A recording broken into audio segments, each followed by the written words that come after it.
Today is July 15th of 2023, and we see something that feels like a repeat of last summer, possibly even worse in terms of heat waves, deaths from heat waves spanning across so many places on the globe. Recently, major unprecedented wildfires raging throughout Canada, blanketing much of North America in smoke. Extreme and unprecedented flooding like Vermont comes to mind in the US of A, but it wasn't so long ago that Italy itself was getting inundated with floods, and it wasn't so long before that the California drought was broken with extreme rains. We saw a similar pattern in Ethiopia. It's drought and then suddenly heavy rainfall. But not just the pounding rains and the blazing heat and the wildfires. We've heard recently in the news here and there about disease vectors themselves changing, not getting enough news attention. Like, for example, it wasn't so long ago we could find reports about the brain-eating amoebas migrating northwards. Crops dying from heat or being drowned. It feels like climate systems are unraveling, thresholds being crossed, and tipping points being reached, and they are. Well, how did we get to this point? And how did we get to this point that here in 2023, when if you're someone a bit older, you might remember when there was visions of we're getting past a world at war and towards world peace, yet here we are sending cluster bombs to Ukraine to help defend against Russia, sending a nuclear-armed submarine to South Korea. Well, my friends, I would argue that these are largely heads of the same beast, how we got here. And here we're going to look within the US of A, because most of my viewers are probably fellow Americans, and we're going to look at, or even the English-speaking world in general, rather than doing that criticizing other. And that comes from a saying in the Bible, look at the mote in thine own eye, because change starts at home, which gets me to how climate change and our heating planet and all the horrors coming from that and this stage of endless war are related.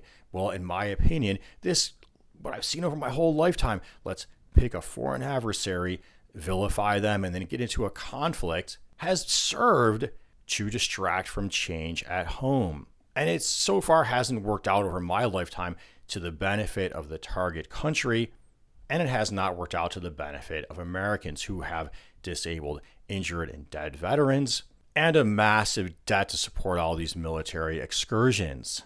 And that same beast I'm talking about is that our society is really geared up towards serving commercial interests. Our politics, our media, and thus the thinking of many of people, depending on their level of self-observation, is subservient to them. I have shown you before the major campaign donations from the fossil fuel petrochemical industries going towards American politicians, and here largely towards Republicans, which explains why they are more in denial or dismissal about climate change and want to oppose greener energy or conservation measures or environmental protections. I've also shown you the millions from the defense industry going really almost equally to both parties, only perhaps a bit more to Republicans, but really not much more. That I've studied to you from Open Secrets, yet those campaign donations are largely ignored by our media. And when those politicians get up there and say, mock a Green New Deal, or say we got to get tough on China and contain them, or we're not going to negotiate with Russia, they're not saying, hey, you know what, by the way, and I get negotiating with Russia is like really a controversial topic right now, but they're not saying, hey, you know what, by the way, we're getting massive campaign donations from that defense industry. I've also shown you citation to Scientific American recently, as well as Greenpeace on Earth, that just show these multi-year campaigns to get the U.S. not to enter into binding climate agreements or binding greenhouse gas reduction agreements. The recent lobbying of ExxonMobil exposed to Greenpeace on Earth to weaken the aspects of Biden's climate agenda within the Build Back Better plan. I've cited you to an organization called DSMOG that really specializes in exposing those money trails from fossil fuel elements to climate change denial or dismissal or the blocking of action. And this explains the downplaying of climate change all these years, or at least it explains it in large part, and then not connecting these extreme weather events back to climate change. Well, what about the one set of narratives that comes to these international conflicts? I've shown you before how there was voices against invading Iraq coming from, I believe, its military establishment that just were not even barely mentioned in the media and no one even heard. Well, within today's conflict with Russia, there's similar underreported stories. There was a letter, I believe, of people who are retired from the military who said we should be negotiating, ignored. There's been people like Noam Chomsky, Jeffrey Sachs, and others saying we should negotiate, people with real credentials. And one of the things they point out is, hey, you know what? There was major lobbying to expand NATO from that defense industry during the 90s after the collapse of the Soviet Union, when it looked like everything was moving towards world peace. And remember, in the case of Russia, they really sort of broke up that whole Soviet Union and privatized the whole thing. And there was a long pressure campaign stemming from here to make that happen. And they did it. They broke it up and privatized everything, got rid of that pesky old public sector economy. I've shown you citations to The Intercept, how when so-called defense or foreign policy experts come on the mass media, they often have ties to that defense industry, and those ties go undisclosed. I've shown you Lloyd Austin himself has ties to the defense industry. He served on the board of directors at Raytheon. And two, I've often referenced Noam Chomsky's book, Manufacturing Consent, showing there's a pattern of emphasizing the war crimes or the human rights abuses of nations that are, for lack of a better word, on our poop list, and then de-emphasizing or under-emphasizing the similar human rights abuses when those nations are what he called our client states. We could think about the relationship with Saudi Arabia, for example, and the war in Yemen.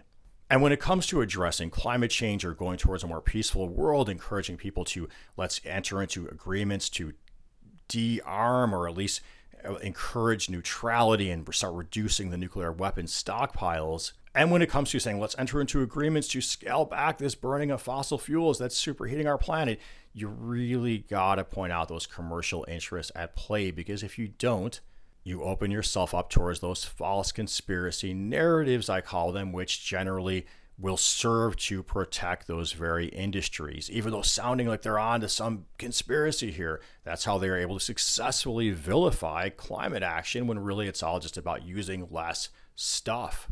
Well, just to recap those climate change mechanisms and how dire it is that our media has kind of been underreporting over the decades and getting a smidgen better at it, but not much. As I've said it to you before, from NASA and now NOAA, because believe it or not, NASA seems to have watered down its website, the Earth is roughly 2 Fahrenheit degrees hotter since the start of the Industrial Revolution, or the era of burning of fossil fuels, the beginning of just adding tons and tons of known heat-trapping gases into our atmosphere each year. And I've said it to you from NOAA also to say it's roughly 40 billion tons annually. That's a heck of a lot of carbon to put out there and think it's not going to do anything. How can't it? So say whatever you want about other causes. That doesn't negate that this is a cause. And the result of this extra heat, well, one result is increased heat waves, which is what we're seeing. And I've cited to you at the EPA that, heat waves are on the rise. Another, all this heat is going to make the forests more fire prone,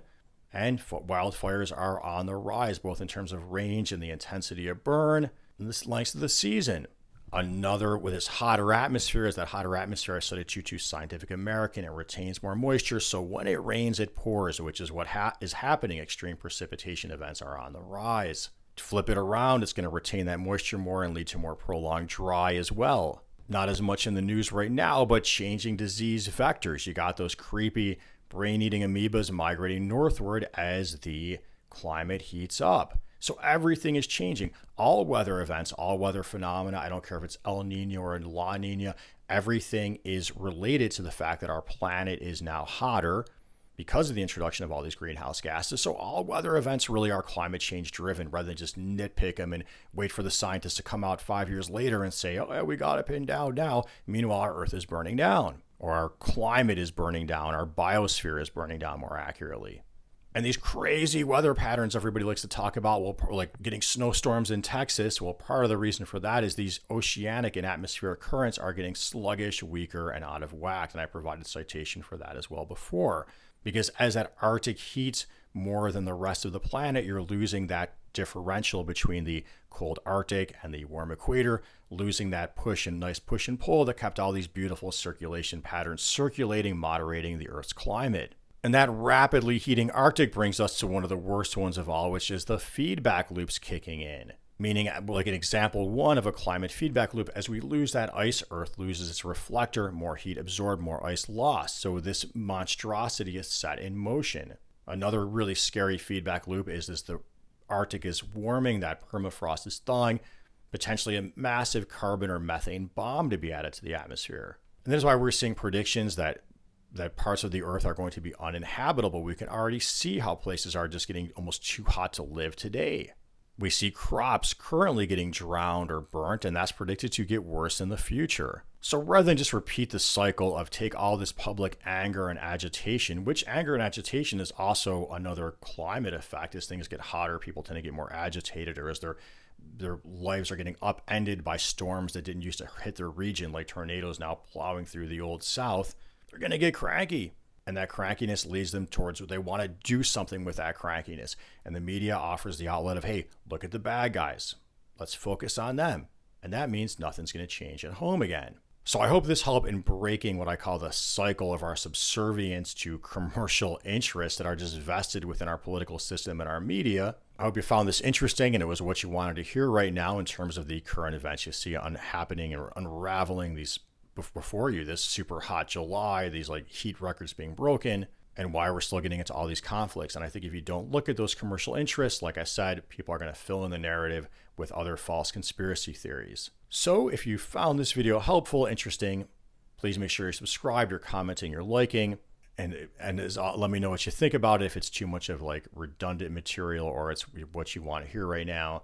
And as always, until next time, hey, peace be with you. And thank you to my two patrons at Patreon, Bella Grissi and Environmental Coffee House. If I'm a little rambly, it's because my microphone didn't work on the first 2 takes of this thing, or 3 takes, 4 takes. I had to do it again and again. Anyway, hey, again, peace be with you.